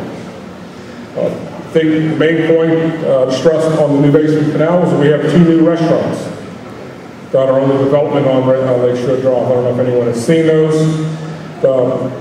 One of the restaurants that's just south of Landry's, they will construct a day store. They will have fuel that will service the water side and the land side. 2 restaurants, these are the first new developments in the lakefront since Katrina, and we're anxiously waiting for their opening. Their style, their menus, and their concept as they're proposed to our board after the old restaurants that were in the West End area that was lost may never come back to that area again. So these restaurants are going to model themselves after those restaurants from the West End area. We also have the Lake Vista Community Center. That's in Lake Vista, down south Spanish Ford Boulevard, and it's in front of St. Pius. It's a 15-unit, 15-space office building. The New Orleans Lakefront Airport. The New Orleans Lakefront Airport received approximately $80 million in damage during Hurricane Katrina. The major revenue source are land and tenant hangar rents and fuel flowage fees. In the aftermath of Hurricane Katrina, flight operations were down 60% and fuel sales were down 65%. Fuel sales and operations have been increasing, however, we're still well below pre-Katrina levels. Lakefront Airport is coming off of one of the most successful Super Bowls handled by the airport. We had approximately 700 planes parked on game day, and nearly 700 takeoff and landings happened during the Super Bowl. At one point, we had planes landing every 90 seconds. The terminal restoration and reconstruction is currently moving forward. The exterior has been restored to the 1934 Art Deco style, and the restoration work to restore the interior to the 1934 Art Deco style is progressing and is scheduled to be completed sometime this summer. We also have a new 43,000 square foot hangar with office and shop space that is scheduled to be completed in May or June. A new 28,000 square foot hangar with office and shop space, and that's under construction. That's scheduled to be completed later this year. We also maintain and operate South Shore Harbor. That's on the east side of the airport. South Shore Harbor sustained nearly $9 million in damage from Hurricane Katrina. We repaired the slips and piers and reopened in April of 2009. We do have slips available for lease in the South Shore Harbor area. Other assets and duties and responsibilities, we maintain the Bayou St. John Bridge, the London Avenue Canal Bridge, the Orleans Avenue Canal Bridge on Lakeshore Drive. The bridge is adjacent to Lakefront Airport, and we still, as the Orleans Levy District has, review building plans of the lakefront residential properties for conformance to the covenants. Major operational expenses, grass cutting, trash collection, insurance expenses, energy costs for the operation of the assets, salaries and overhead for employees. Major capital expenses, marinas, airport, roadway, walkways, buildings, and repairs resulting from Hurricane Katrina and Isaac. Major lakefront projects currently ongoing. The Lakeshore Drive utility crossings, the Mardi Gras fountain, and a brand new shelter house number 3. In closing, the non-federal authority maintains all of these revenue-producing properties and the public non-revenue producing properties without state or local funding. However, I want to thank the citizens of New Orleans for passing a 0.61 millage proposition that was on the ballot last November. That will generate a dedicated revenue source that will not go into effect until 2016. We are positively short on revenues, and going forward, we'll have a difficult time in maintaining the non-revenue producing assets. That concludes my presentation.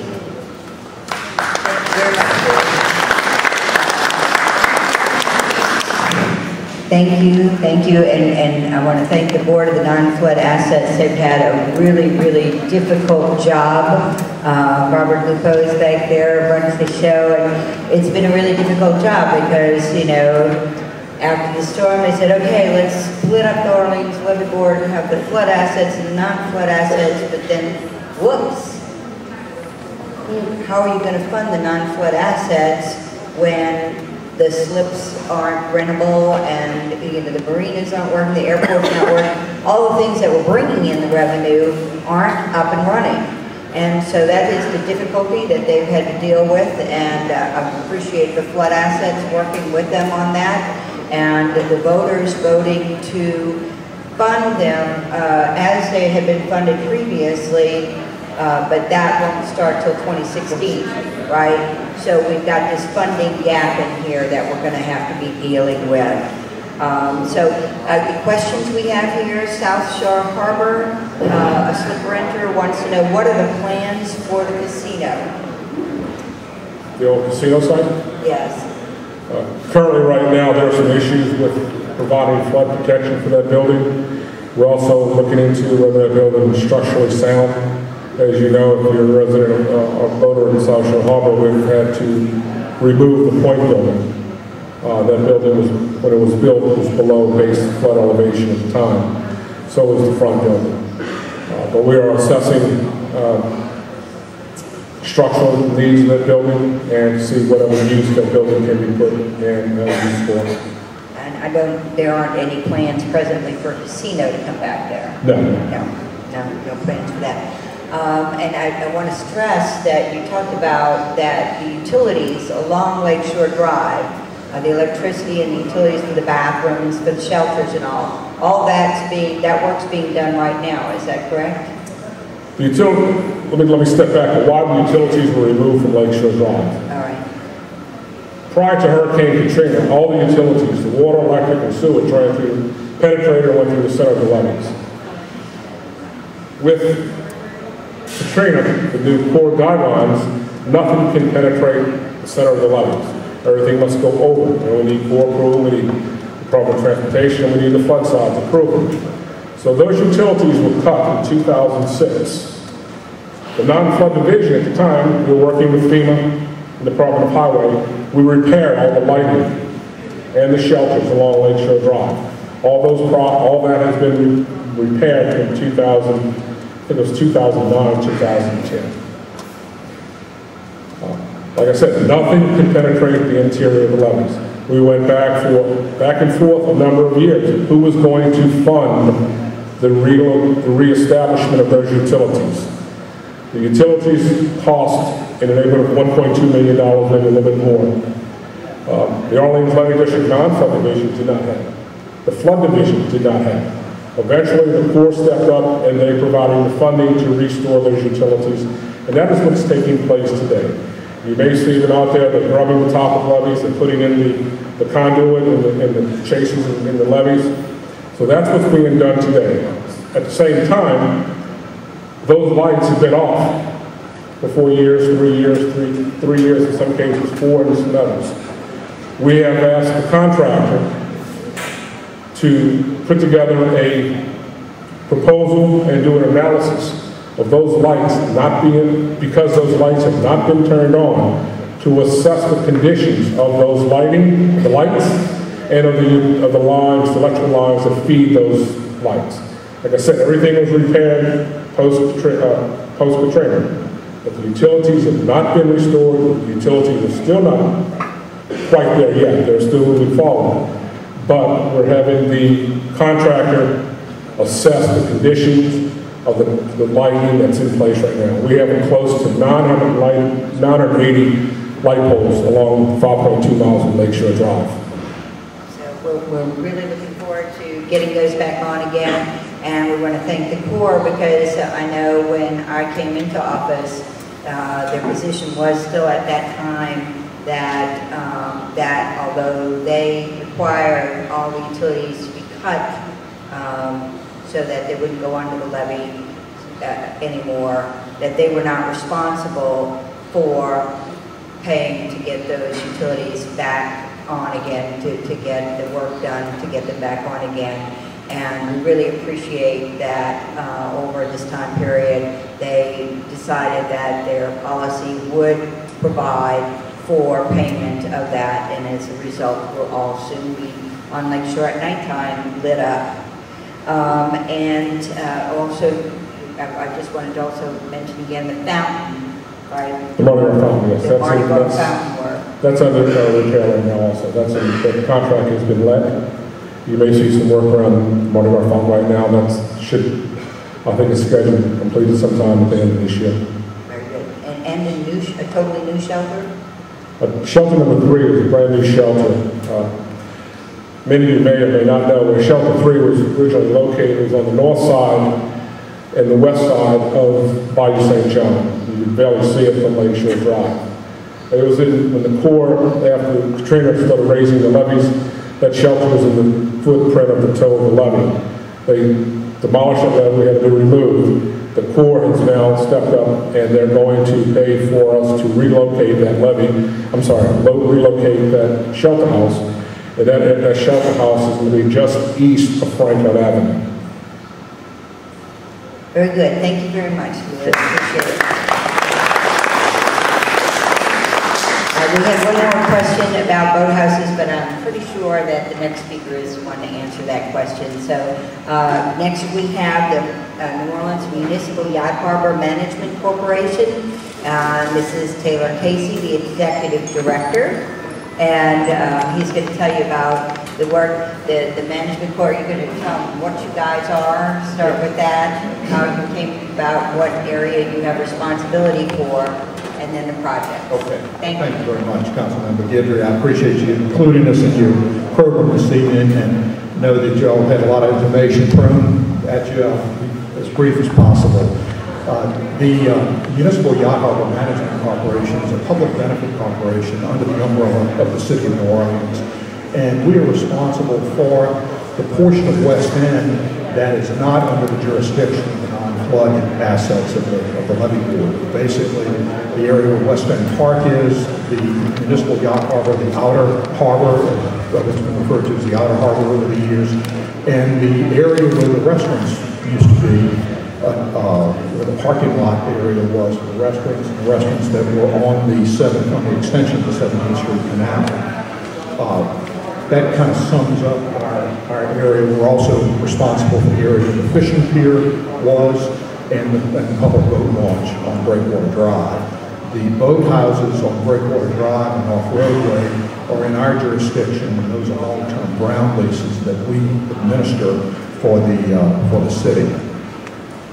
I was going to basically address specifically the claims process of where we are with the FEMA claims, because that's where we have a lot of good news to share with you this evening.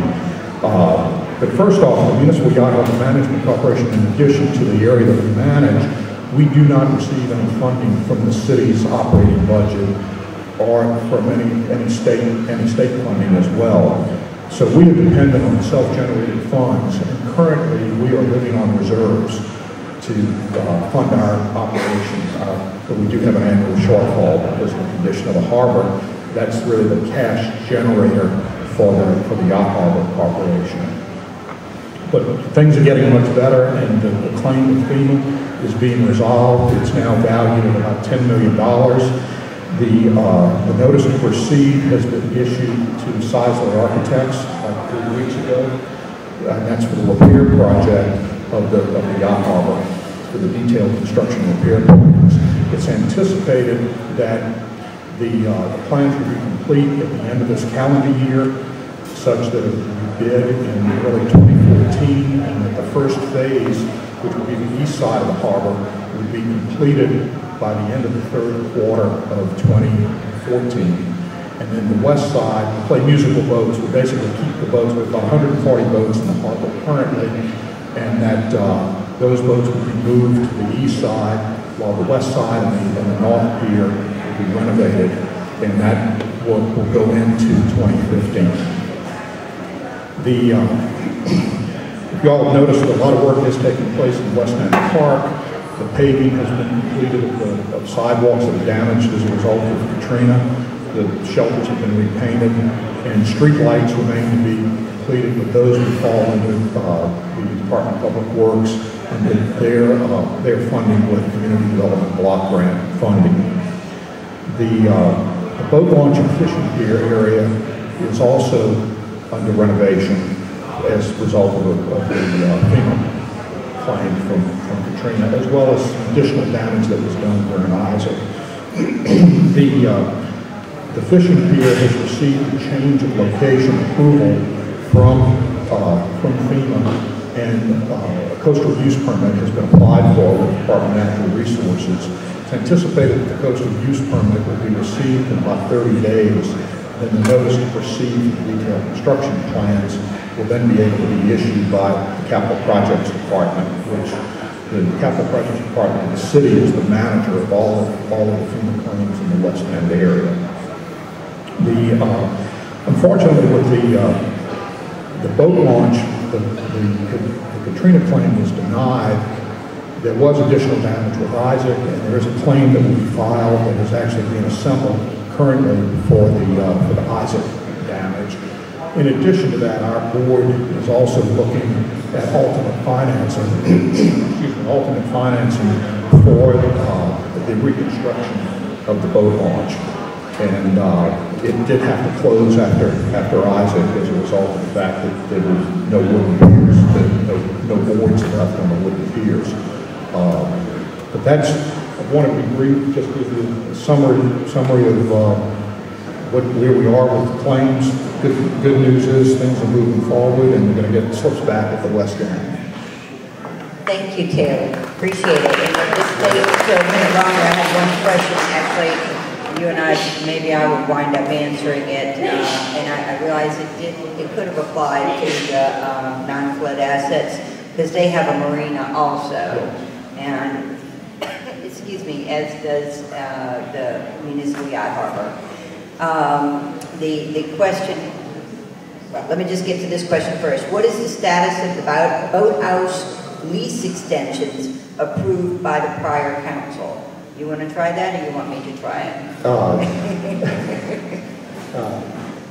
The Boathouse Association has been in discussions with the city attorney's office relative to the ordinance that was passed by the city council several years ago.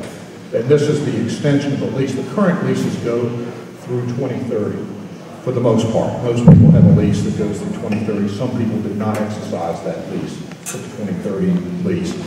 And what Councilman McGidry is referring to is the lease that took it out another 30 years, basically, beyond the 2030 termination date. So that's in the hands of discussion. Right. This would be something that only people who own boathouses will know about or have an interest in, but for those people it's a very important issue, and that is the extension of their leases. There was, and I'm not going to try to pull all this up in my head right now, but there was some ordinance, I believe, that was passed by the prior council to extend these leases, and then it didn't get signed by Mayor Nagin. And then Mayor Landrieu came in, and he and his legal team have been assessing all of this for 3 years now, and have not come to a conclusion, but are negotiating, I think, with the Boathouse Owners Association. So I'd like to say we have an answer tonight that brings, this to some resolution, but we don't. And that is in the hands of the mayor and the attorneys, and hopefully we're going to have a resolution to it sometime soon.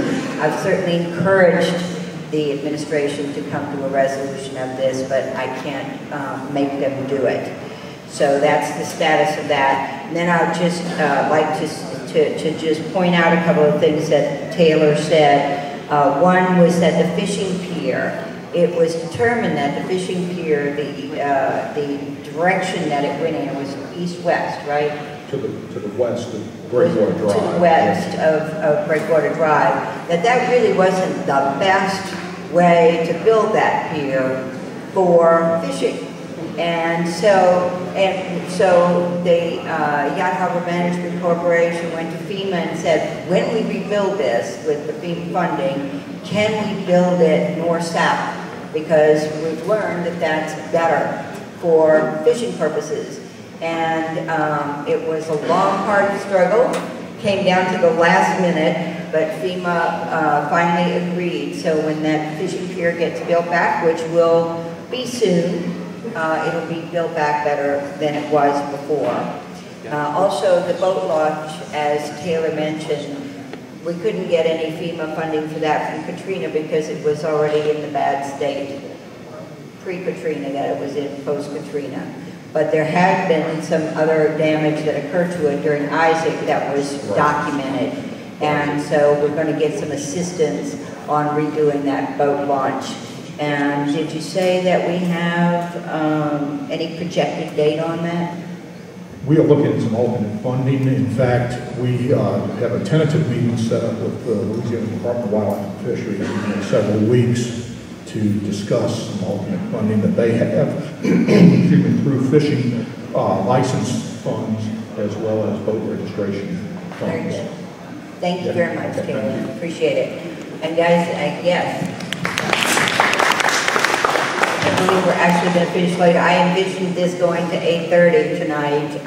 So I appreciate everybody for being patient and for following the process that we set up so that the most people could get their questions answered. I want to also thank all the agencies and departments representatives for coming tonight and bringing all your materials. You really did a wonderful, wonderful job. Thank you all for coming, and I want to say thanks especially to my staff. Could we get a hand for my staff for putting all this together? Thank you and good night. Thank you, Sue.